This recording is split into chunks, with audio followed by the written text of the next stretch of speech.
Okay, so another title we saw in the state of play January 2024 was Stellar Blade. Now, we've had a look at this game before, but we had another extended look at it this time, and I think from a technical perspective, it was looking really, really impressive. Oliver, do you want to take point on this one?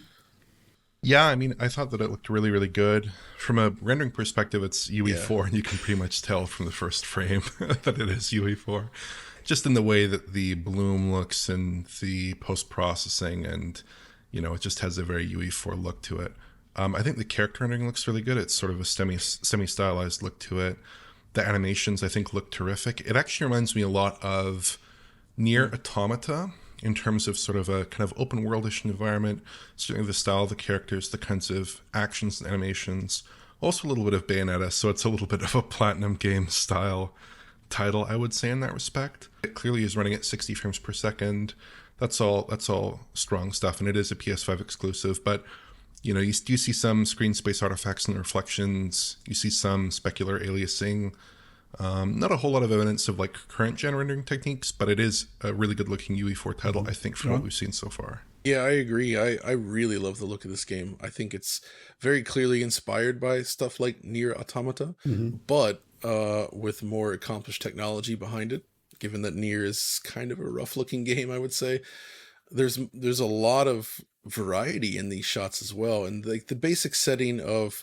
So I get the impression that it's kind of this. It's almost like the Kowloon walled city, but built as like a spire in this giant like canyon environment, and then the surrounding areas, which I found like really compelling as like a place to explore and visit. And I really like these types of ruined environments. And then on top of that, the actual combat and stuff looks very promising.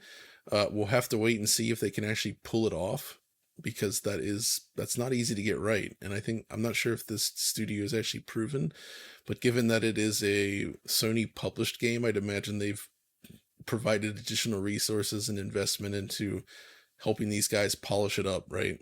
Yeah, I thought it looked So I'm spectacular in many ways. And yeah, I mean, I get what you're saying about it being sort of, classic Unreal Engine 4 feature set. But I think this is a really great example of how when you have really talented artists, really pouring their abilities into this, you get something that's greater than the sum of its parts, I think. Character rendering looked great. The sheer density that we had on offer in some of those scenes just looked superb. What can I say? I was kind of blown away by it in many ways, and we saw a lot more of the game this time than we did last time around. It is targeting 60. I think there were some drops in there. Oh, there's possibly. a lot of drops, actually. I would say, but that it seemed it's to very be inconsistent. It seemed to be improved over what we saw in the initial showing, Yep, at least, big time. possibly. Yeah.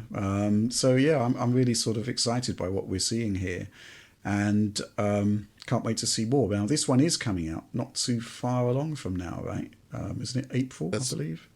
Yeah, that's actually the only bummer, is that I'm happy that it's close, but it's going to hit when I'm visiting the US.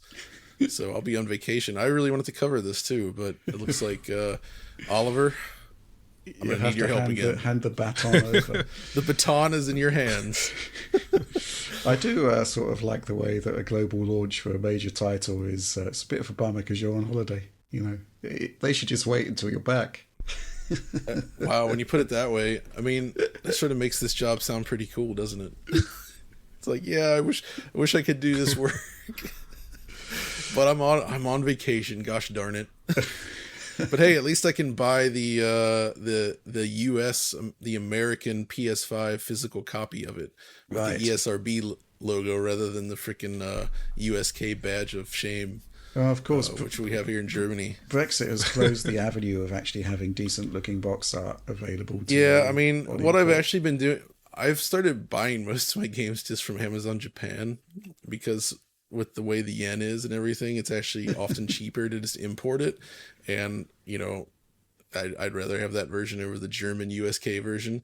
And if that fails, then I'll just get it from like France. I try everything to avoid buying USK versions of games because I don't like them on my shelf. Just for people that don't know, the USK is like the rating system used by Germany, right? It's got this gigantic classification Dude, thing. it's so, oh my God, it's so big. Like, it's so big that it actually offsets logos and art design on like Switch cases often. Like, they have to push the logo over to the right because it doesn't fit. And you should have seen it at the tail end of the Vita days, because, you know, the Vita cases are pretty small, right?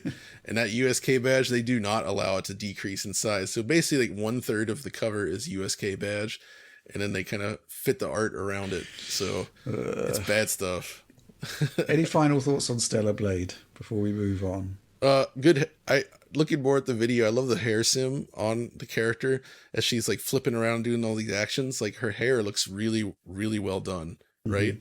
Like, it's these long strands, and it's not, it's whipping and moving, all individual looking strands, and like sort of colliding with her body in a way that doesn't look janky.